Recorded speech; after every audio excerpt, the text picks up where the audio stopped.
Hello friends, welcome to GK study. देखिए, हिमाचल प्रदेश राज्य चयन आयोग की तरफ से एक नोटिफिकेशन आया है, जिसको आप ये भी बोल सकते हो कि एचपीआरसीए का पहला नोटिफिकेशन है।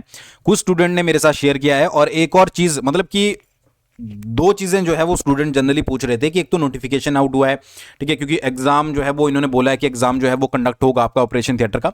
दूसरी चीज, आपकी जो इंस्ट्रक्शन से रिलेटेड नोटिफिकेशन है, ठीक है, कुछ स्टूडेंट ने बोला है जिन्होंने वेबसाइट वगैरह चेक की होगी, ठीक है, तो वो सारी चीजें डाउट में क्लियर करूंगा, ठीक है, कि क्या है, क्या वेबसाइट में चला हुआ है इस समय।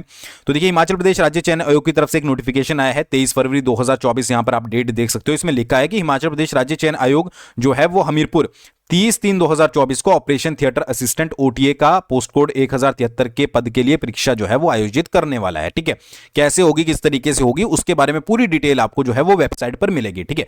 बट जब मैं वेबसाइट, मतलब कि जब मैं ये वीडियो बना रहा हूं, ये आपका नोटिफिकेशन वेबसाइट पर अपलोड नहीं हुआ है, ठीक है। मुझे तो नहीं मिला है, हो सकता है कि आपको इससे बाद जो है वो मिल जाए। अभी मैं आपको वेबसाइट भी दिखाऊंगा और एक बहुत इंपॉर्टेंट चीज एचपीआरसीए के इंस्ट्रक्शन से रिलेटेड भी आपके साथ जो है वो डिस्कस करूंगा।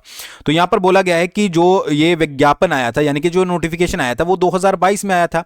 और इसके तहत जो भी रिजेक्शन लिस्ट है, किस रीजन से है रिजेक्शन लिस्ट, जो आपकी फीस से रिलेटेड है या फिर आपकी जो है वो यहां पर किसी और कारण से है, हाफ फॉर्म की वजह से है, तो यहां पर जो है वो आधिकारिक वेबसाइट hprca.hp.gov.in पर अपलोड कर दी गई है। उम्मीदवार विवरण के लिए डाउनलोड अनुभाग पर जा सकते हैं, यानी कि डाउनलोड सेक्शन पर आप देख सकते हैं। अगर आपको कोई इशू है कि आपने फीस सबमिट कर दी थी और आपका जो है वो फिर भी रिजेक्शन लिस्ट में नाम है, तो आप अपने जो है वो प्रूफ डॉक्यूमेंट के साथ 4/3/2024 तक इनके ईमेल पर भेज सकते हो, ठीक है। अगर ऐसा नहीं करते हो, फिर आपका आगे जो है वो कोई भी प्रोसेस नहीं किया जाएगा। तो जनरली ये चीज बताई गई है कि 30/3 से जो है वो आपका यहां पर एग्जाम लिया जाएगा, ठीक है। और उसके बाद फर्दर आपके एग्जाम होंगे, किस तरीके से होंगे, कैसे होंगे, वो आपको आने वाले समय में पता लगेगा। वैसे तो आपको इस एग्जाम को देख के ही पता लग जाएगा कि ये किस लेवल पर कंडक्ट करवाया जा रहा है, क्या इसका लेवल रखा जा रहा है, क्या इसका सिलेबस रखा जा रहा है, सीबीटी करवाया जा रहा है या फिर आपका ओएमआर पर करवाया जा रहा है। वैसे बोला जा रहा है कि सीबीटी ही आपके जो है वो एग्जाम होंगे। तो ये किसी स्टूडेंट ने मेरे साथ शेयर किया था, ठीक है, 23 फरवरी 2024 का है। और नीचे की तरफ आप देखोगे तो सब कुछ यहाँ पर साइन वगैरह है, ठीक है, मतलब किसी तरीके से फेक नहीं है, ठीक है। यहाँ पर ऑफिशियल जो है ये आपका प्रेस नोट है। फिर यहाँ पर मैं गया ऑफिशियल वेबसाइट के ऊपर, तो यहां पर आपकी वेबसाइट वर्क कर रही है फिलहाल के लिए, तो क्योंकि बहुत सारे स्टूडेंट बोल रहे हैं कि हमारी वेबसाइट जो है वो वर्क नहीं करती है, यहां पर एरर दिखाता है। तो इसको एक बार मैं रिफ्रेश कर लेता हूं, क्या पता दोबारा से एरर आ जाए, बट फिलहाल के लिए जो है ये वर्क कर रही है। तो यहां पर मैं नीचे की तरफ गया डाउनलोड वाले सेक्शन में, जैसा कि उन्होंने बोला था, ठीक है। तो यहां पर कुछ, मतलब रिजेक्शन लिस्ट से रिलेटेड तो था नहीं, तो मैं मिसलिनियस एक बार चेक कर लेते हैं। मिसलिनियस वाले 2024 है, 2023 का भी देख लेते हैं, 2022 का भी देख लेते हैं। तो ऐसा कुछ भी यहां पर मेंशन नहीं किया गया है। फिर यहां पर एक और सेक्शन है रोल नंबर और रिजेक्शन लिस्ट का, तो इसको भी चेक कर लेते हैं कि अपलोड हुई है कि नहीं हुई है। तो रिजेक्शन लिस्ट पे यहाँ पर जाते हैं, रिजेक्शन वाली पे, तो 2024 है, 2023 है, सब कुछ है, कोई भी डेटा। तो इसको ये नहीं बोल सकते कि यार वेबसाइट वर्क नहीं कर रही है। हो सकता है कि थोड़ी देर बाद जो है वो इस पर अपलोड किया जाए, रीजन के साथ अपलोड किया जाएगा, और किस तरीके से एग्जाम होगा, कैसा होगा, वो सारी चीजें भी बताई जाएगी। तो जब अपलोड हो जाएगा वो मैं आपके साथ वो भी शेयर करूंगा, ठीक है। तो इस पर तो देखिए, जब भी नोटिफिकेशन अपलोड होगा आप चेक कर लीजिएगा। वेबसाइट अगर आपके फोन में काम कर रही होगी, कहीं और पर काम कर रही होगी, वो सारी चीजें।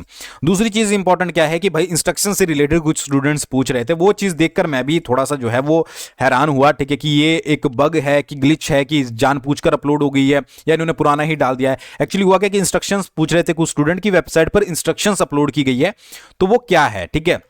जब मैंने क्लिक किया इस तरीके की इंस्ट्रक्शंस सामने आई और मैंने सीधा नीचे स्क्रॉल किया, तो मैंने देखा एग्जाम फीस यहां पर मेंशन की हुई है 360/120 से, कि भाई हो सकता है। तो मुझे भी ऐसा ही लगा कि एग्जाम फीस, इन्होंने पूरा पैटर्न जो है वो बता दिया है, एग्जाम फीस कैसी होगी, ठीक है, और उसके बाद स्क्रीनिंग टेस्ट वगैरह कैसे लिए जाएंगे, हेडिंग वगैरह डाली है इन्होंने। बट जब मैंने ऊपर से पढ़ना शुरू किया, ठीक है, तो यहां पर मुझे एक चीज दिखी जो कि थी आपकी, कि यहां पर मेंशन किया हुआ है HPSSC, ठीक है, यानी कि पुरानी वेबसाइट का जो आपकी HPSSC थी, HPSSB थी, ठीक है, वो यहां पर जो है वो उसका नोटिफिकेशन इंस्ट्रक्शंस वाला जो है वो अपलोड किया गया है। अब हो सकता है कि ये टेस्टिंग के लिए किया गया हो सकता है कि गलती से हो गया हो, या फिर कुछ भी इसको मान सकते हैं। ऐसा हम कोई ब्लेम नहीं करेंगे कि भाई इन्होंने जानबूझ के किया, ऐसा तो हो नहीं सकता। फिर कंफर्म तो नीचे की तरफ जाकर और भी हो गया कि जब यहां पर लिखा था कि जितेंद्र कंवर सेक्रेटरी, ठीक है, HP स्टाफ सिलेक्शन कमीशन, तो वो सारी चीजें।